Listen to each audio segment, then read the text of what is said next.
Get ready to rock out with your talk out. It's the Loudini Rock and Roll Circus.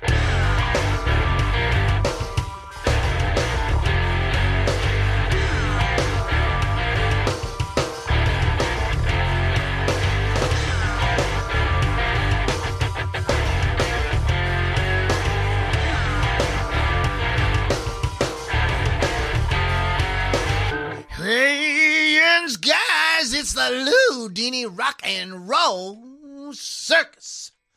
You know, when I just did that just now, I flashed back in my mind to the comedian from the 80s. Okay. Who went on to be kind of more of a, not a serious actor, but a kind of more mainstream kind of actor. His name was Bobcat Goldthwait. Oh, yes. Yes. And the reason I was thinking about Bobcat Goldthwait, because I watched Patrick H. Wellham's channel this week, and he did a retrospective of all fucking things on all 7 Police Academy movies. Cow.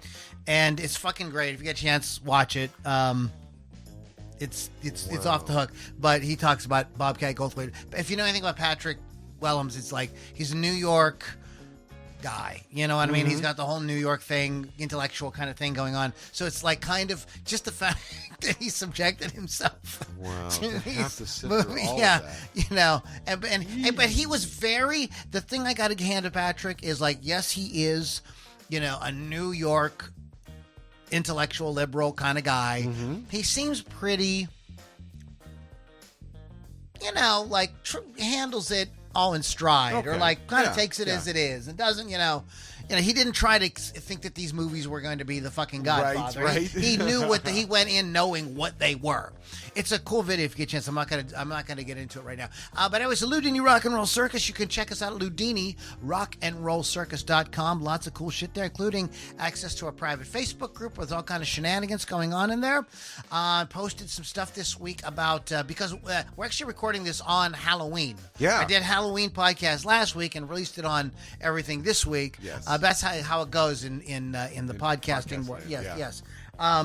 Excuse me. Oh, there's a cat and it's black. Speaking of Halloween. Scary. But so anyways, I did the actual Halloween thing last week. You did. But I posted some fun Halloween stuff in the group this week. So LoudiniRockandRollCircus.com. Check it out there. WolfsCustoms.online for great custom artwork for your musical instrument. And RockRageRadio.com. Download the free app to your great music programming 24/7. Mr. Pittsburgh is back. I'm back, everybody. Oh, he's back, yeah. Okay, so Mr. Pittsburgh is back in black, and what's going on with you, brother? We missed you. Yeah, sorry about not being here for last week for the spooktacular Halloween show. Oh. But I was actually in the hospital. Yeah, went for my physical, and some numbers were off, so I had to spend a little time in the hospital figuring out what's going on. But I'm back. Why don't we just go ahead, since you didn't get a chance to talk last week? Let's just have you talk for a while. So why don't you kind of? We always like to start off with kind of like what we did this week. Mine is going to be a lot of movie shit because I was like having my my spooky season and enjoying a lot of fun movies, and I'm going to do at least one more this evening. But Mr. Pittsburgh. Well, so fill us in. I'm going to fill you in. You know what? I've told stories in the past about me working in a hospital, but actually being a patient in a hospital is completely different. And the roommates I had over the couple of days I was in there was they were quite interesting. At one time, it was 12 noon. I remember the time exactly. I'm just laying there in bed, kind of chillaxing, and this happens. Okay.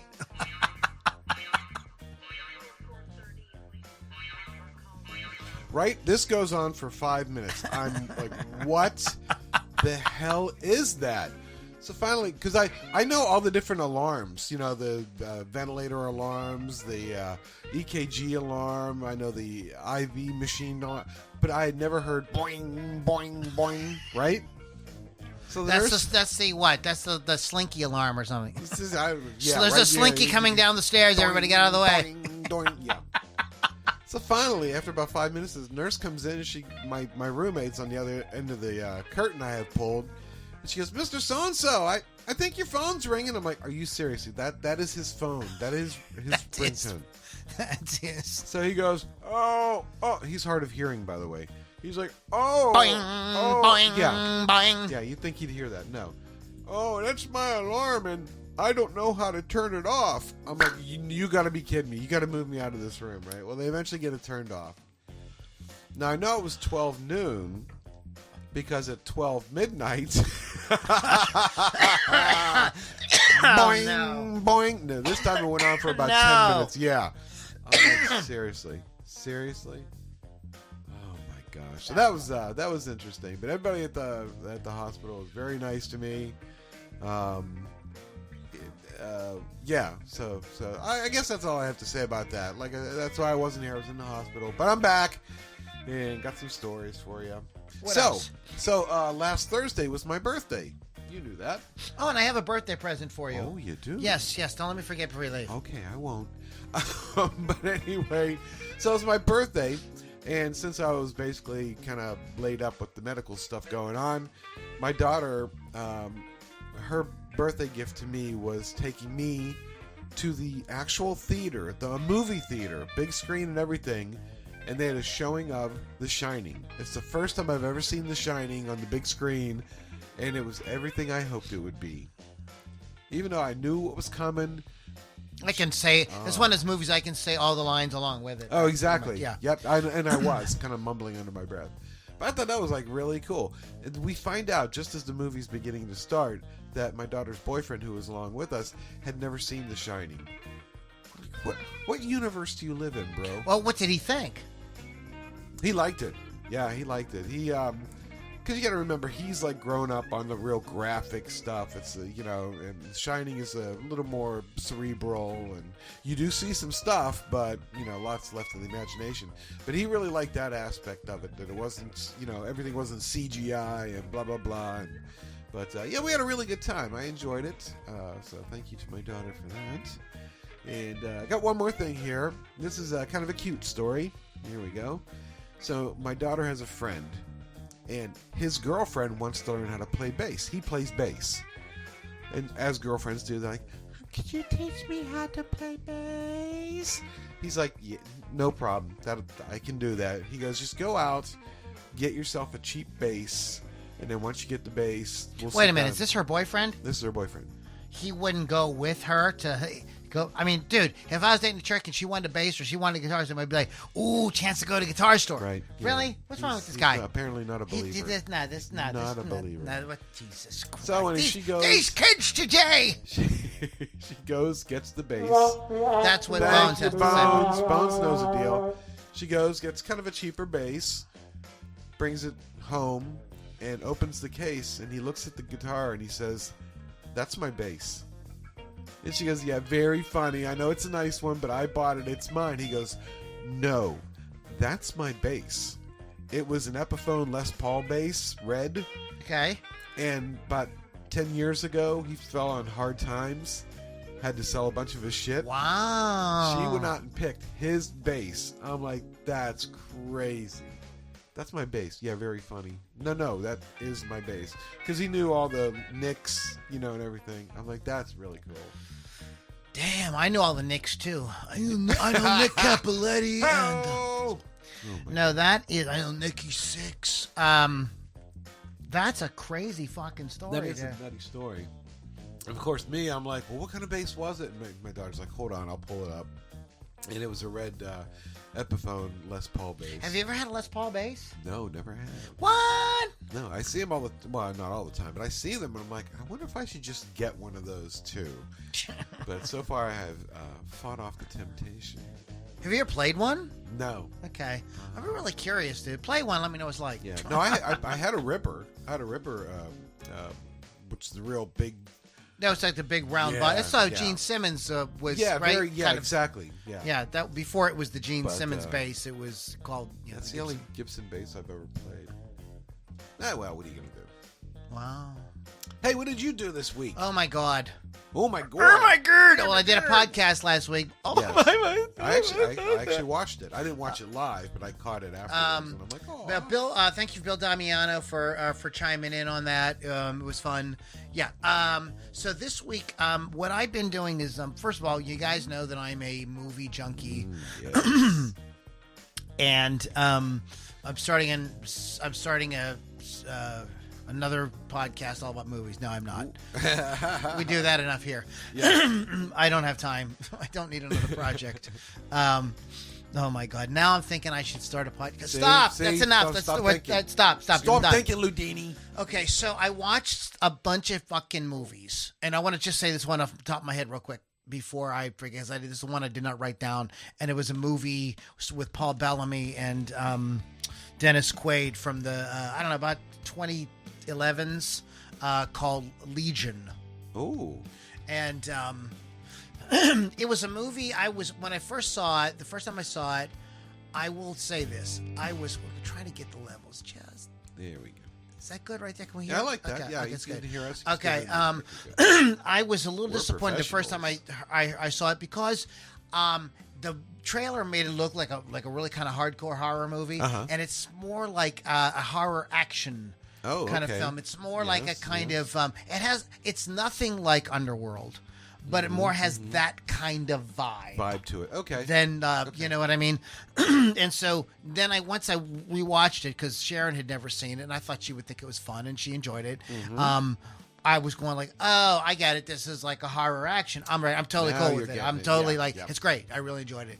But if you like that sort of thing, it's okay. It's not the greatest movie in the world, but it's all right. All right. So I'm gonna real quick. I'm gonna hit some classics that I touched on. Prince of Darkness, John Carpenter's Prince of Darkness, starring the amazing Donald Pleasance.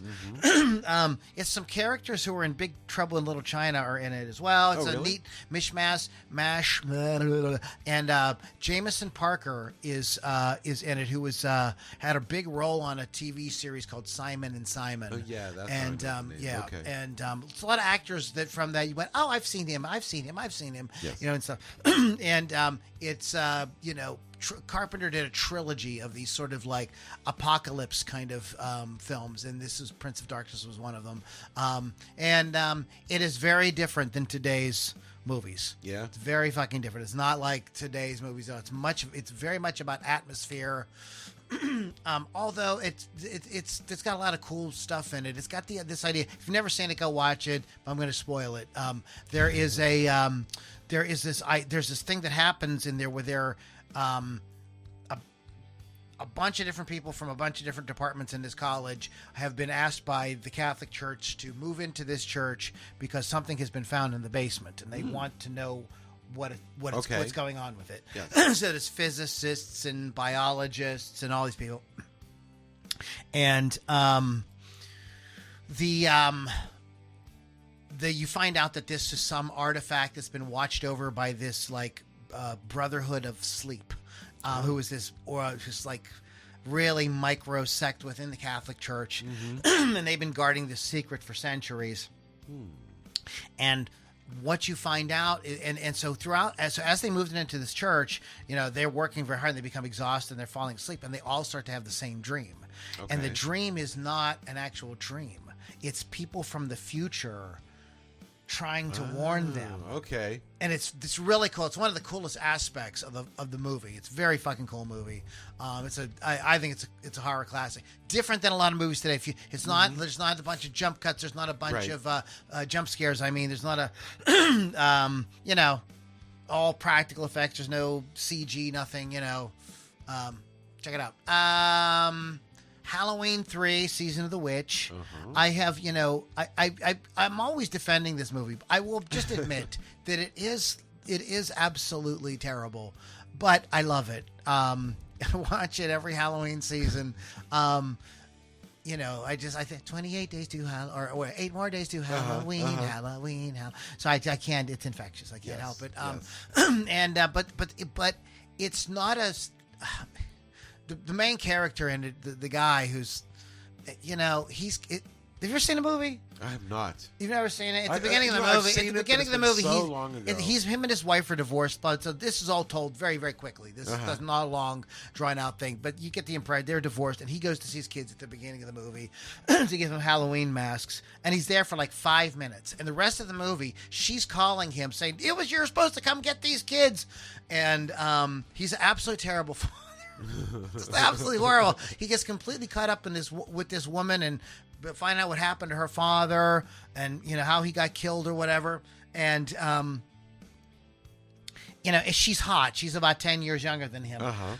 We were watching it, and Tom Atkins is the actor. Oh, yeah, and, okay. and at the time, he was probably 36, 37 years old, but like he looked 50 because everybody looked older. Right, you know what I mean? Yeah. And so he's chasing this hot young tail, and he gets like kind of, it's so cheesy how they end up fucking and everything. It's just like, oh my god! But he's a total piece of shit because the whole time like he's like making up this bullshit to his wife when really he just ran off to like chase this, Right. And he gets caught up in this thing and with this toy factory, and they make these crazy masks that kill children. So the fact that this movie has to do with killing children is the part I think that always kind of intrigued me, because that's kind of a no-no. Right. Yeah. That's don't like kill that, innocent and kids. that can go bad. Like there's been movies that have had to go back and reshoot things or take scenes out because they tested and they killed a kid, Right, and like, the audience was no. really upset about it. No.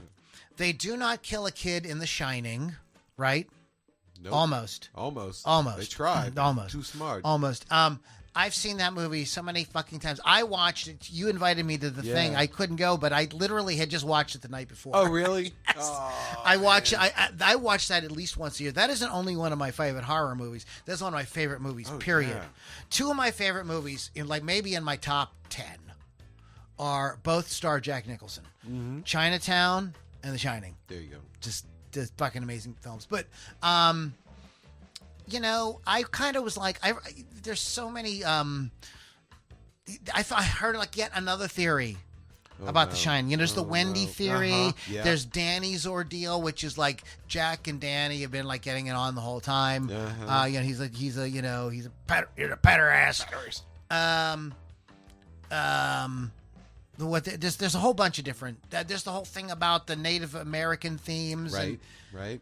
The thing about the moon landing, which is really that's fucking like way to fuck out, but it's fun. Then I heard one recently that there are two Jacks in the film, and that actually, and the guy used some pretty interesting stuff to sort of set up the idea that what you're seeing is the novel that Jack Torrance is actually writing. He's actually writing. This is the novel he's writing. Oh, wow. And I'm not going to go into all. You have to go look it up on YouTube. You look it up on YouTube. Watch the guy's analysis. It's okay. I just love stuff like that. Like, I mean, like I don't have to buy into it, but I think the fact that people are still talking about that. People are still talking about that. It came out in 1980. And people are still talking about that movie. Right. They're still like, I mean, we are, in the almost the 24th year of the 21st century. Right. And people are They're like still talking about The Shining like fucking, it just came out. It's crazy. Yeah. And the other thing that I want to say quick about The Shining was, Kubrick released it and then he recalled it and cut out the ending. I had to look it up because I couldn't remember what it was. And there's a couple of YouTube channels that just show you the script. Okay. Exactly what it was. Right. And it's Ullman visiting Wendy and Danny in the hospital. Yeah.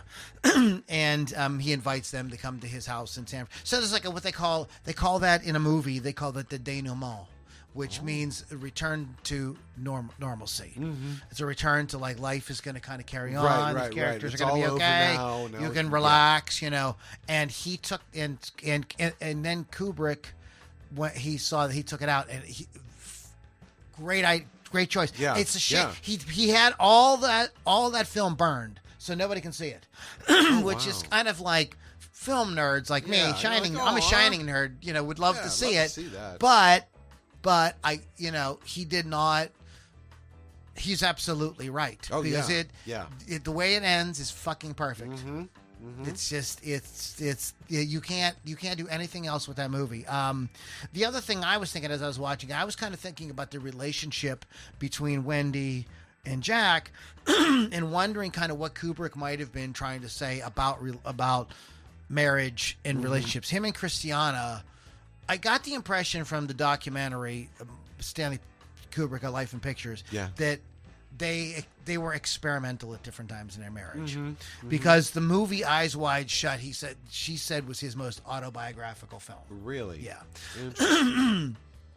And but there's this idea of relationships that is explored in Lolita and in The Shining, and it just kind of made me wonder: was there some sort of metaphoric concept there about marriage, but between Wendy and Jack, kind of an exaggerated, caricaturized kind of, the cowering woman and the big bad man, there's all kind of little things you can do. I've said this before though.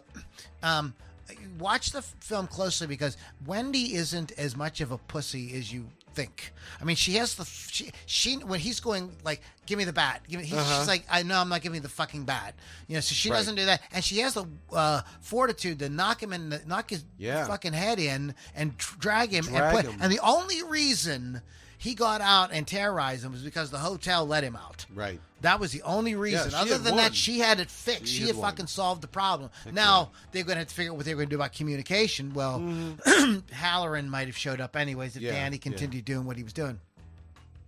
And anyway, so, I was also thinking about, there's some weird stuff in there where he says, white man's burden, Lloyd, white man's burden. And then when they go into the bathroom, Delbert Grady uses the N-word, and like, you just, it seems really, the more I watch that movie, those things really kind of seem out of left field, because like the rest of the movie, I don't, there's nothing else really about Jack. Maybe the Kubrick was just trying to say, like, this guy is he's such a piece of crap. Like, he's even a racist. I don't know, or fucking know. I think that The Shining is. I try to take it at face value. But in any case, I didn't mean to go off on The Shining. I apologize, but I can't talk about The Shining without going off on The Shining. This leads me to It Lives Inside. Ooh. This is a movie that just came out this year, and I want to tell. Oh, it's right here. American Indian American, not American Indian. God forbid, don't say that. An Indian American, meaning from India. Yes. Expatriate living in America, teenager struggling with her cultural identity, has a falling out with her former best friend, and in the process, unwittingly releases a demonic entity that grows stronger by feeding on her loneliness. Oh my. This sounds like a movie you probably have seen, but I tell you this, you've not seen this movie. Okay. This is really neat. It's really good. It's very fucking well done. Everybody acts their ass off. There are no major stars in this. It's directed by Bishal Dutta. Writers are Bishal Dutta and Ashish Mehta. I'm probably screwing those all up. Megan Suri, Niru Bhakwa, and Mohana Krishan are the main actors in it. This young lady is unbelievable. She's a fantastic actor. I mean, they could really. It's going to be interesting to see what she ends up doing. But everybody in the film was absolutely done. It's one of those movies you go like, it's way better than it has a right to be. Yeah. I do not understand the 5.3 rating on IMDb. I think it's like way better than that. It's very well done, and the effects are handled in a pretty good, pretty well. But it is kind of what you expect in some ways. But it's like way better than anything that Blumhouse puts out. Fucking-tastic. I gotta hand it to you on. I gotta hand it to them on that. That's really a good. All right, so so if you get a chance, check that out. Now it's time to get into the meat and potatoes. I gotta tell you, man. Yes. I've seen some really good new films this Halloween season. It Lives Inside was really good. Dark Harvest, which you didn't hear me talk about last week. That's fan. That's an instant classic. It's a fucking you watch that movie, you're gonna be like, yeah, this is gonna be a movie that's gonna be on people's list because it takes place on Halloween. It's really fucking good. I was like, God damn, it's a little tiny movie that they spent all the money in just the right ways. You know what I mean? Yep. You know, they didn't. You know, it goes to show you you don't have to have a $300 million budget to make a really effective film. Okay, which brings me to today's feature, which is When Evil Lurks. I heard about this movie. It got released in the theaters for a few weeks, and then it went to Shudder, so I saw it on streaming. Watched it just yesterday. It is, wow. This is one of the most brutal movies I have ever seen. Is one of the darkest films I have ever seen. You know, when you watch a lot of movies, a lot of horror movies, you know, especially a lot of the mainstream Blumhouse kind of stuff, you know, there's a kind of plastic cheesiness to all of them. Sure. You know what I mean? There's little tropes and things you're kind of expecting and blah, blah, blah. And then there are movies like The Exorcist, The Shining, you know, some of these movies like this that come out, The Hills Have Eyes, Last House on the Left, they come out and it's a serious fucking movie. This movie is it's got one of the most serious tones of any movie I've ever seen. There is one scene where there is a slight, just a smidge of humor, just a little sprinkling, you know. None of the violence that happens is cartoonish. It's all upsetting, disturbing, what the fuck. And it has the great combination of real visceral gore and all that with, to quote John Bolland, the strange, dark, and mysterious. Okay. There's a supernatural thing that's happening in this. There's a mystery that we're trying to kind of put together and figure out as we're going along. Every actor in this acts their fucking balls off. It's a really it's fucking dynamite. There's a great line in it though, and I was talking about Halloween 3. Halloween 3 is a campy, corny, stupid movie where the villain wants to kill children. When Evil Lurks is a very dark, evil film about somebody who wants to harm children. Oh my! And there's a quote in the movie that I think is so chilling. Evil loves children, and children love evil. Ooh. Put that in your pipe and smoke it. So I want to give you guys just a little wee bit, real quick. When brothers Pedro and Jimmy discover that a demonic infection has been festering in a nearby farmhouse, they attempt to evict the victim from their land. Failing to adhere to the proper rites of exorcism, their reckless actions trigger an epidemic of possessions across their rural community. Now they must outrun an encroaching evil as it corrupts and mutilates everyone it is exposed to, and enlists the aid of a wizened cleaner, in quotes, who holds the only tools that can stop this supernatural plague. Ezekiel Rodriguez, Damian Salomon, and Silvina Sabater. This is Spanish language. It was takes place in Argentina, filmed in Argentina. The what do you call it? The subtitles bothered me for 3 seconds. Yeah. It was so riveting that I didn't even notice the subtitles. I was just into it.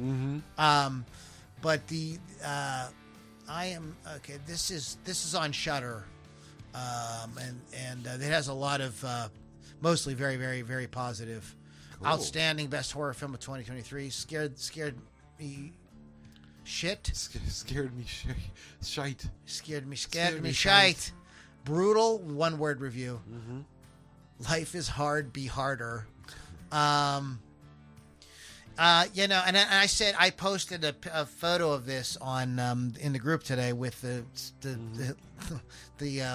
caption, it was a perfect movie for Devil's Night.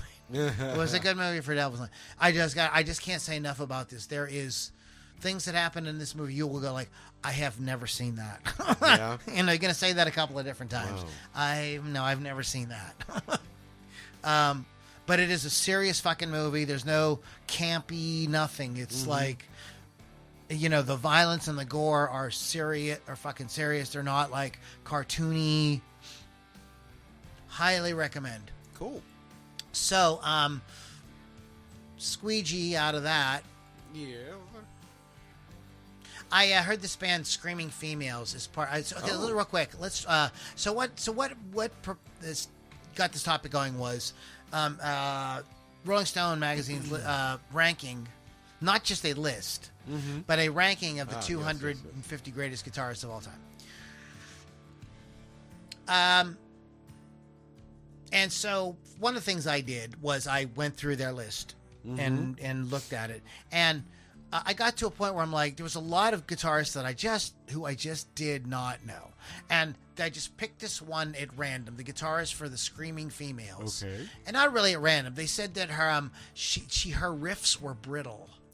I don't know what that, yes, and so not brutal, brittle. Huh. And so it turns out she plays with a band called Screaming Females, and I listened to a song called "It All Means Nothing," which was one of her recommended tracks, and it's fucking great. Yeah, and she is a dynamite guitar player. It's just got like a punk rock kind of thing going on, but she fucking destroys a solo in it, like fucking smokes. Like I thought she was just gonna do like a kind of like a chimey kind of like kind of like thing, but she plays the fucking ripping solos. Like it was refreshing to hear that kind of playing and that kind of thing. So, but there's a lot of guitarists on the list that I, quite frankly, just don't know. A lot of them were in the punk and like noise genres. Okay. Yeah. You know, there were some. Kevin came in as I was going through it, and there were several where we kind of rolled our eyes. So this isn't a critique of that list, but when I heard about the list, and like everybody on YouTube has responded to it, I watched a couple of videos. One I watched today was talking about the guitarists that didn't make the list. Right. Okay. And some of them were downright shocking.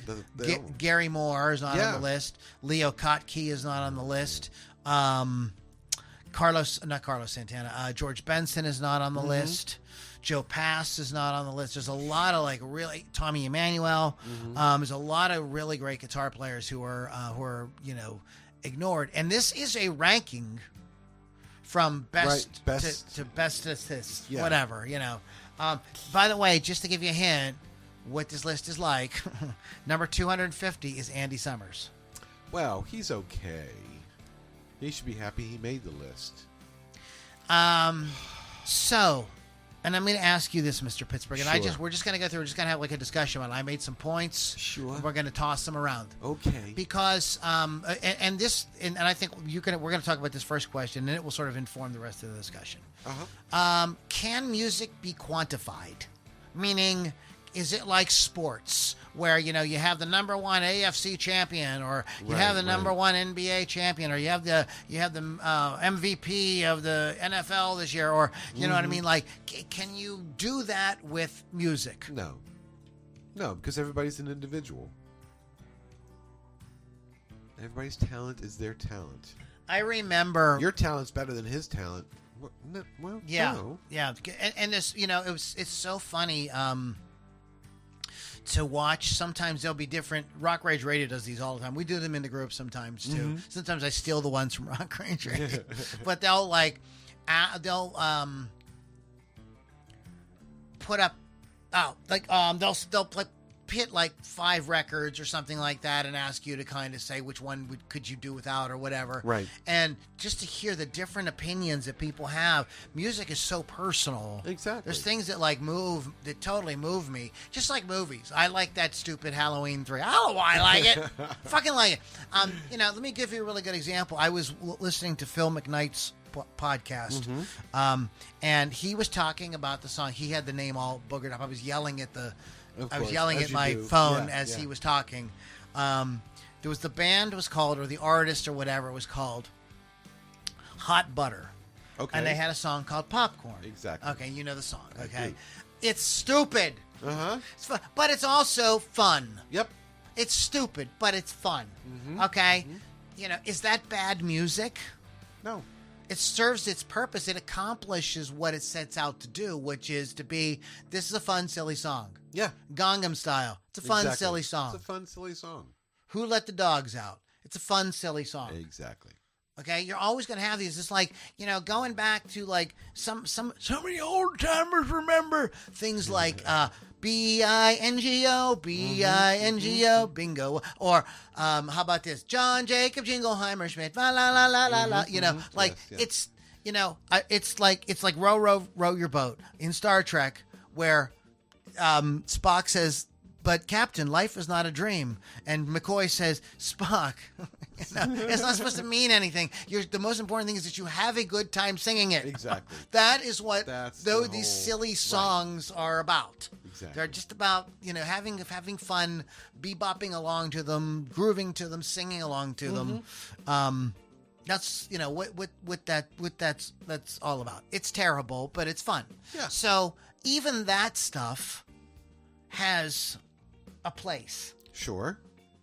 You may and think about the times when, you know, you and I have talked about maybe different musicians or different bands, and we've said things like, wow, you can tell that they are really accomplished, but it just doesn't really do anything for me. Yeah, exactly. So does that mean that they doesn't suck? Sing to me, yeah. Does that mean they must suck? Because I don't like them, they suck. No, that's not what it means. If I don't like it, it sucks. And you know, this magazine, Rolling Stone, which is actually a political magazine, not a music magazine, and I think that the choices really showed that.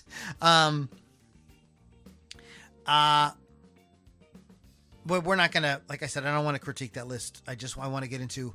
So what I want to get into, what I'm trying to get at is what makes that guitarist great. What makes Andy Summers great? Right. What makes Chuck Berry great? Like, I heard one this week.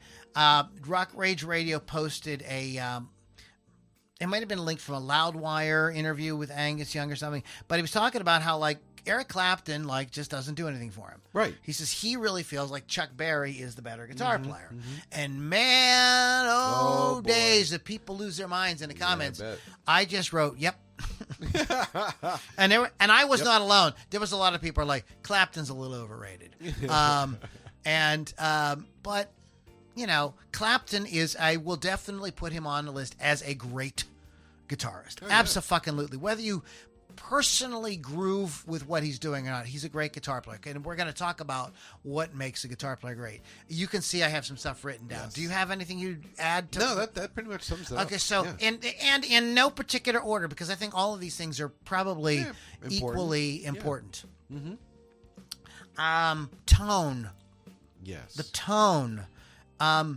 This is something that has really become big with guitar players since YouTube, because there were tricks and things that guys were doing with gear that they would not tell you. Right. In fact, there's a guitar player who I love, Scott Holiday from Rival Sons.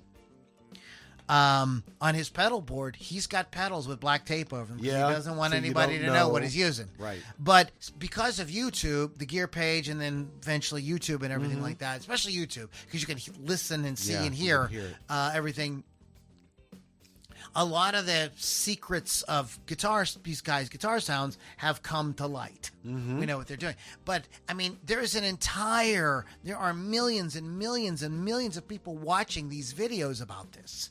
So it's fucking important. You know, It's Yes. really something that, it's one of those things that, like, maybe an average listener wouldn't, like, pick up on and say, like, that's a Stratocaster and that's a Les Paul, whatever. But they just know that there's something that they identify with about the sound, and that guy's tone, like, flows perfectly with what the notes, the type of solos, the types of riffs he's doing. You know, and I mean, there's like, you know, and there's some people with, you know, who revolutionized tone and everything like that. We could talk about that, but there's guys with very, very distinctive, like one of the most distinctive sounds on the planet is Eddie Van Halen's sound. He's, Alan Holdsworth, completely. Eric Johnson. Eric. As soon as you hear that guitar, you're like, that's Eric. Yeah. I mean, Jimi Hendrix. The reason why Jimi Hendrix isn't quite as identifiable as it used to be is because so many guitar players have imitated him trying to copy his tone. You know what I mean? Yep. So the absolute, over the years, just been guys like that dude. Help me out, Mr. Pittsburgh, from King's X, Ty Tabor. Like, he had very distinctive tone. B.B. King, very distinctive tone. Mark Knopfler, very distinctive tone, except when that one song where he tried to sound like Billy Gibbons, Money for Nothing. Yeah. Billy Gibbons, very distinctive tone. Yeah, there you go. Very, very, very distinctive tone. So, yeah. Who else, Mr. Pittsburgh? Who else do you go like, wow, that guy's like unmistakable? Wow. There are some Neil Schon stuff.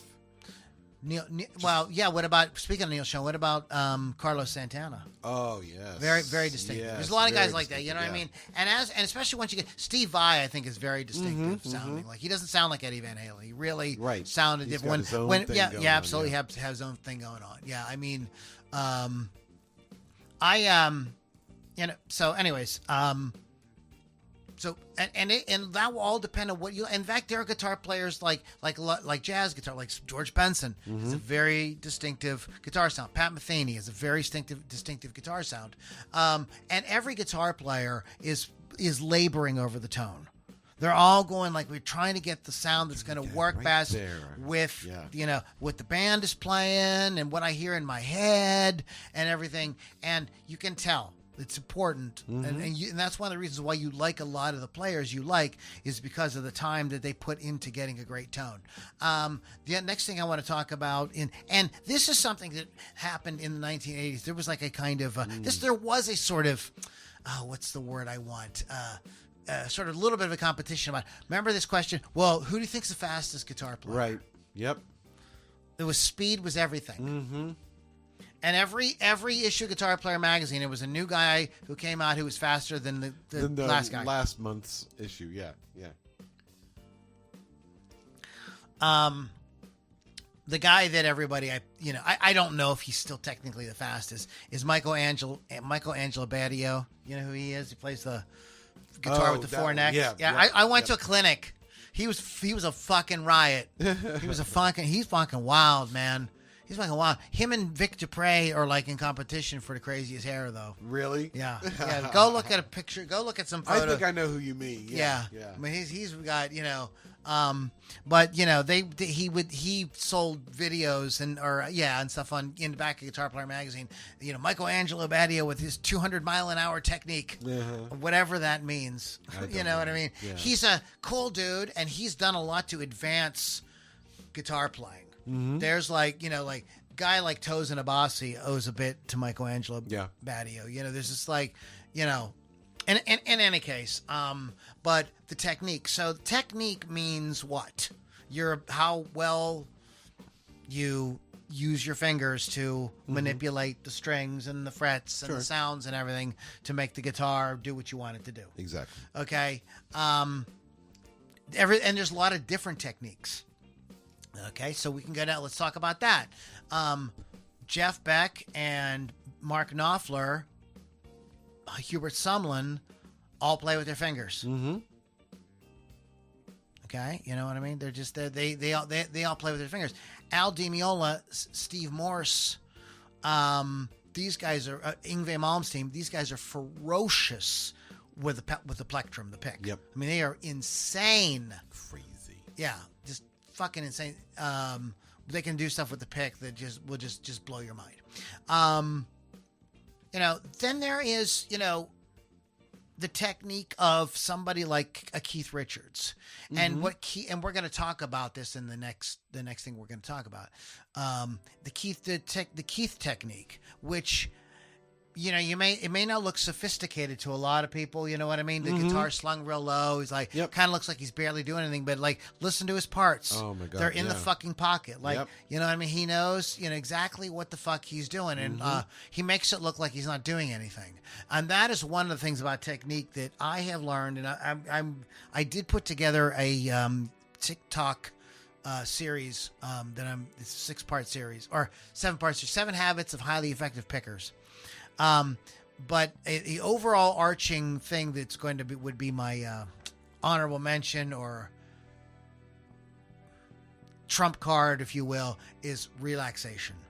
All the guys that can really play, every single one of them, totally fucking relaxed. It may look like they're being really intense, but when they are only touching the strings with as much pressure as absolutely is necessary to make the sound that they're trying to make. And that's it. Nothing more. Nothing more. It's really interesting. There are guys that dig in a little bit harder, but they also are very good with backing it off when they need to and sounding more fluid in places. And that is a kind of the relationship that a guitar player creates with the instrument, is developing that touch. When you develop that touch, so that's really my opinion. I think what technique is really all about is developing that touch that, like, if your ear can conceive it, your hands can play it. Exactly. So touch leads me into the next one, which is feel, which is, again, none of these are quantified things, right? Except for speed, which is part of technique. You could say, well, you could literally, we could put a metronome up and see who can pass, this guy go? Measure everybody. But that aside, none of these so far have any are quantifiable. There's like tone. There's like, well, you have to have 7 tubes, and you know what I mean. And 6 cabinets full of vintage 30s and 6 cabinets full of greenback. No, there's nothing like that. It's like it's completely individual on what the guitarist is trying to express, and so part of that expression is the feel.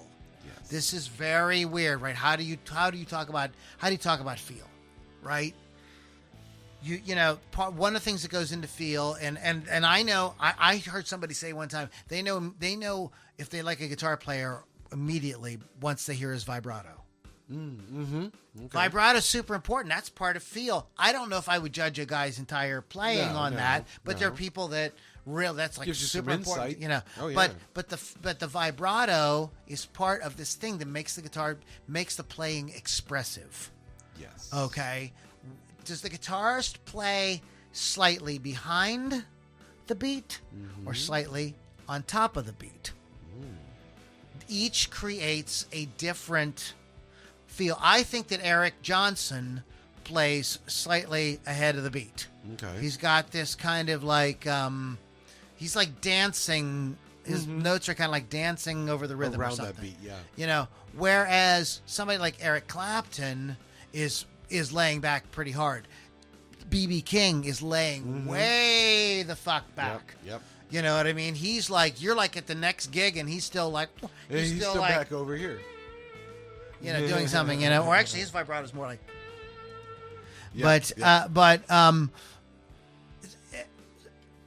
Keith, the feel, Angus and Malcolm Young, like Malcolm Young, Jesus, like, the way he was able to keep that in the pocket, those riffs, just like, and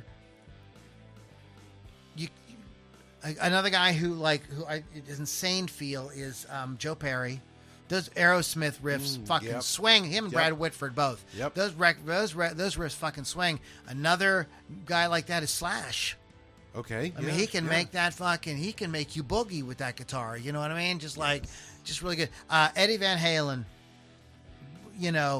Just magical the way he would play on the guitar. I was I've been using YouTube Music. Okay. The YouTube Music app. And it sort of integrates with your interests on YouTube itself. Oh, okay. So I was out at Boyce Park running a week or so ago when we were having the beautiful weather. And this starts. Watch, I'm going to fuck it up. I don't have a pick in my hand. Oh, okay. That starts, right? Yeah. And I'm waiting for the band to kick in. The band never kicks in. Huh. It's just his soloed guitar track. Okay. Yeah. It is wild. Yeah. Wild to listen to. I bet. It is, and he is so in. Like you, it's just completely enjoyable with nothing on it. Other band like members. no other band members. You totally get the song. Wow. It's really good, and there was another one, and it's not quite as famous of a Van Halen song, and it escapes me, but two of them played like that. Yeah. So apparently, some people have uploaded isolated tracks. Is what that was. Yeah. I mean, that's cool. Yeah, I mean, it was insane. He's so fucking good. Yes. I was. They had Andy Wood on that pedal show this week.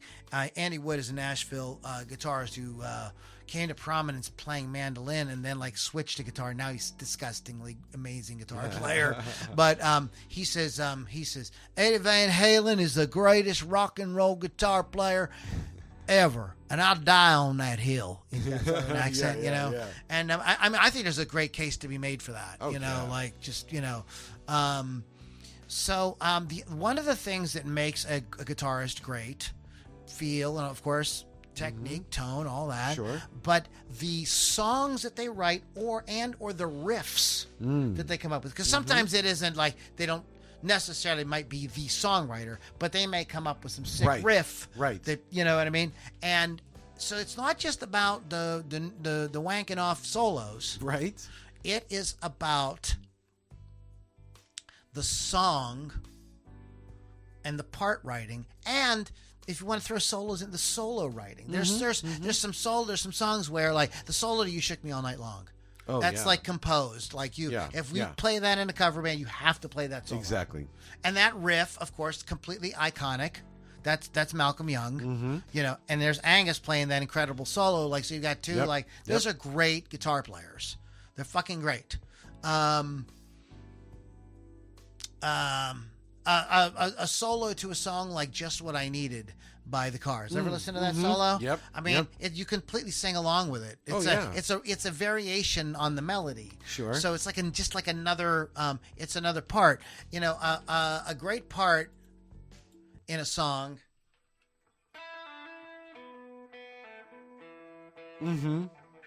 Right? Yeah. That's, you know, what is that? I don't know, but it's a part But that's fucking it's amazing. Mike Campbell is a great guitar player. Yes, he is. He's nothing like Eddie Van Halen, right? but he's a But great he knows guitar what player. to put in there. Absolutely. Yeah. He just comes up with great parts, and he is a great songwriter too. He has written a lot of his own songs that are absolutely fantastic. Most famously, he wrote "Boys of Summer," which Tom Petty said, "You know what? No, I don't think I don't think I want to. That's not going to. Yeah, that's not going to do anything." Another characteristic of a great guitar player is a great guitar player is influential. Yes. Influences other people, and this takes a lot of different forms. At the big, Hendrix. Without Hendrix, we don't have John Mayer, right? You don't have Stevie Ray Vaughan. There's all kind of, so in that sense, Hendrix is not only, one of the things that makes him a great guitar player is the fact that he was so fucking influential. Oh, yeah. That just shows you that they have they have tone, technique, feel, songwriting, so much so that other people either are trying to copy them or want to learn from them or whatever. This Robin Trower is a Hendrix disciple. I mean, there's you could go down the line. There's many guitar players like that. So there's that. Then there is the guitarist that has a more of an underground kind of influence. Maybe the guitar player himself isn't even all that famous, but people are talking about him, and somebody. I'll give you a really good example. Mike Bloomfield. Okay. Yeah. Was a wildly influential guitarist. You read so many interviews, oh my God, Mike Bloomfield. Like when I heard Mike Bloomfield, like it really blew me away, right? But Mike Bloomfield didn't have like big hits. No, exactly. You know what I mean? So that's one example of somebody like that. And then there is the guy. I'm gonna try not to get emotional here. Okay. But then there's the guy that fucking sits in a room with young people and gives them fucking guitar lessons. Yeah, exactly. And that's a fucking great guitar player. I mean, because he is literally hand-holding the next generation. Exactly. Into whatever music is going to become. So I think a great guitar player is influential, either whether it's teaching kids, how to play, or influencing, Other the entire, world of music. Exactly. The other thing is, I'm going to close with this one, is I think that a great guitar player, all the great ones, are irreplaceable in their gig, band, genre. We'll keep talking about Van Halen. Sure. Okay, so Eddie Van Halen and Alex Van Halen don't get along. And Eddie goes and does his own thing. Right. But Alex hangs out with Michael Anthony and David Lee Roth. Mm-hmm. And they get another guitar player. Yeah, no. Exactly. It's not going to work. It's not, well, they may be a great band, but it's not going to be Van Halen. It's not going to be Van Halen. Exactly. He's irreplaceable in what he does. Okay. Yeah, we're gonna we're gonna do Dire Straits, but no Mark Knopfler. Okay. Right? I mean, Good luck with that. Even this, like, I know that Billy Idol has worked with other people, but Billy Idol and Steve Stevens. Oh man. I mean, come on. You know what I mean? Like those two guys got something going on. Uh-huh. Billy may go do other stuff, but Steve's the man. Exactly. Slash with Guns N' Roses, just like he's left the band. It's not the same excitement and everything. It's just not there. And you wouldn't have had Guns N' Roses the way you have Guns N' Roses without fucking Slash. Oh, yeah. And there's a lot of great guitar players like that. Like they've almost become iconic. And even if it isn't a super big genre, even if it's like in the blues, Kenny Wayne Shepherd and Johnny Lang, you know what I mean? They're like fucking dynamite guitar players. Like that genre would not be that genre without those two guys. Oh, yeah. You know what I mean? Like they picked up the mantle from Stevie Ray Vaughan, and then they did their own thing with it. Stevie Ray Vaughan, there's a great example right there. Sure. You would not have, blues had a whole revival basically because of him. Yeah. You know what I mean? He opened the door for people to hear, for a lot of bands to get signed that would not have gotten signed. I saw a little documentary. We're going to have to, this would be a good podcast topic in the future. We should watch this documentary. It's about when alternative rock became mainstream. And how everybody was, how these labels were signing anybody who was like screaming into a microphone with a guitar slung around their knee, you know what I mean, like, and about how how a lot of those bands were really good, but there was only so much room on the radio. But anyways, we talked about that before, but I mean, you get what I'm saying with this guitar player, you couldn't have this thing without them. I've said many times that Eddie Van Halen invented high gain. Yes, he did. You know what I mean? Like all that whole crop of guitar players, that are all doing.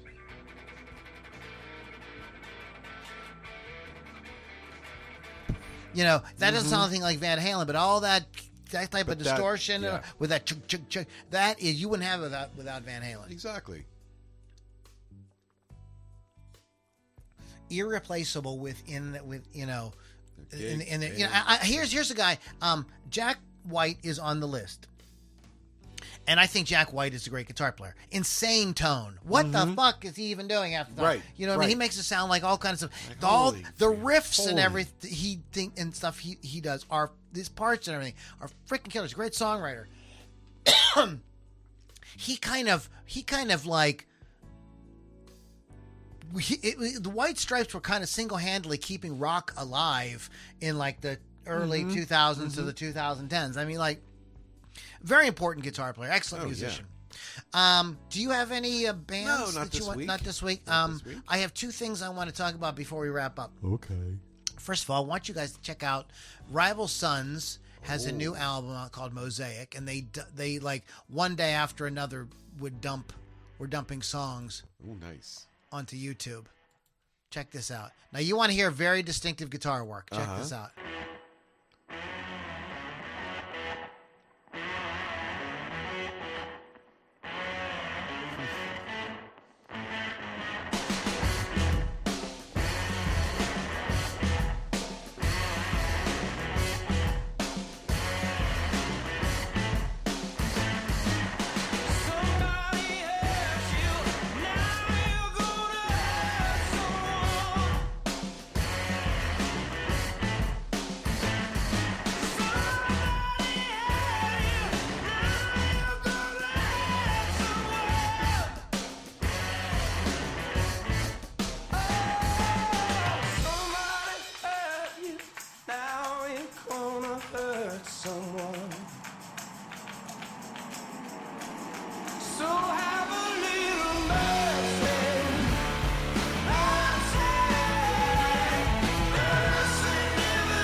shit, cool. man. There's a song on the album called Dark Fighter. Mm-hmm. It's 9 minutes. Wow. It's progressive. Yeah, sir. It's neat. Do you remember the song? Do you know the song? We played it on the show. Meeting the Master by Greta Van Fleet. Yes. It's in that kind of like starts out acoustic, gets heavy, goes into anher part. Right. And it's like really fun to hear them just like we're throwing out the 3-minute song, program for a minute, and we're going to do this thing. Nice. And I don't know if they've ever really done a song like that before. I think they do a good job at it. Maybe I'll play that next week for you guys. But yeah, New Rival Sons. That song's called Mercy. Their new album's out. And real quick, I put a link to it in the show notes. Speaking of amazing guitar players, great guitar players, Rick Beato interviews Yngwie Malmsteen. Oh, yeah. If you've not seen it, you absolutely should watch it, Mr. Pittsburgh. Okay. It's wildly entertaining. Yngwie's a hilarious guy. Is he? He is ginormous. He makes Rick Beato kind of look like Gimli. Oh, really? Next to Gandalf. He's a big fella. Yeah, plus size? freaking huge. Oh, I mean, his head's probably the size of Rick's chest. Oh, wow. No, I'm exaggerating, but it's great to hear his story. He's funny. Tells his stories are fucking hilarious. Cool. He talks about his guitars and how he got started. Hilarious story about he worked all summer at this music store, and he wanted this new Stratocaster 70. It was like a 75 Strat or something like that. He was brand new and he wanted it, and the guy wouldn't give it to him. He says, "Nah, man, you didn't really work enough." He goes, "You can have this guitar." He says, "There's an old one here," and it was a 63 Strat. And he was like, he says he begrudgingly took it home. Yeah. And he says he had it for a couple days. He went and got the rest of the money and told the guy, "I want a new guitar. I don't want this old guitar." Oh, no. They didn't know. They didn't know back then. Well, and I remember talking to guys who were around Yngwie's age, and they all said the same thing. Like, that was an old guitar. I don't want an old guitar. Yeah, but he used guitar. Yeah, I want a new one. Exactly. And so it just goes to show you how the scene has changed. But he tells a lot of great stories. So check it out. Rick does a great interview with him. Cool. Yeah, it's very, very cool. And so I got my Yngwie batteries recharged. Nice. And I ended up listening to a whole bunch of Yngwie this week. All right, there you Among go. other stuff. There you go. All right, guys. Please check out LoudiniRockandRollCircus.com for all your Loudini needs. There's a lot of cool. There's more. We never think to talk about, but merchandise is there. Oh, yeah. There's merchandise. There's all kind of fun stuff. So check that out. Don't forget, it was part of that to become part of my Inner Circle group where we talk about music and stuff all week long. We have a lot of fun. Go to rockrageradio.com, download the free app because it's free. It's free. It's absolutely free. Absolutely free. Great music programming 24/7 with the Rock Rage Radio app. Shows like Hot Licks with Lily 6 and all kind of fun shows. So check it out. And don't forget wolfscustoms.online for custom artwork on your musical instruments. Guys, it was fun. Yeah. I'm going to go ahead and finish celebrating Halloween here for the last few hours that are left. And Mr. Pittsburgh, are you working tomorrow? No, I'm off probably the rest of the week. You're gonna take it easy. So, all right, guys. Thank you. So if you guys want to come visit me, come on over. Come on over, Mr. Pittsburgh. He'll be entertaining. Guests this week. Sure. He'll be holding court. So bring that Les Paul bass over. Yes, let's. Speaking of Les Pauls, Yes. real quick before we wrap up, dude, do you want a Jeff Beck? The Blood Ox, the Chipson guy 54? is he's gonna make them. Is he? He's gonna make them, and like, and if so many made, and if he's gonna make so many if he gets so many people that want to do it. So I don't know if it's something you'd be interested in. It's dirt cheap. It's going to be under $300. Yeah, I saw that. Wow. Oh, you saw it? I did see that. Okay, yeah. Because I follow them too. Okay, yeah. So I threw my name in. I'm like, I'm definitely doing it. Yeah. Like, I got to, Jeff Beck is like one of my absolute fucking heroes. And to get that actual guitar is like, oh yeah, maybe someday I'm not saying, man, because like I am a very fortunate fellow. Yes, and and one might fall into my lap someday. I'm not saying that, universe, but what I am saying is like, for right now, I would be content with. Oh yeah. A great copy. Sure. I have the Greenie, and I thought he did a real nice job on that guitar. So, I will keep you guys informed. Nice. To see how that develops coming out. So, There you go. All right, guys. Thank you right. so much for hanging out. And any closing thoughts or anything there, Mr. Pittsburgh? No. We'll see you next week, I guess. All right, guys. Thank you so much for hanging out. We'll catch you all on the next Loudini Rock and Roll Circus. See ya.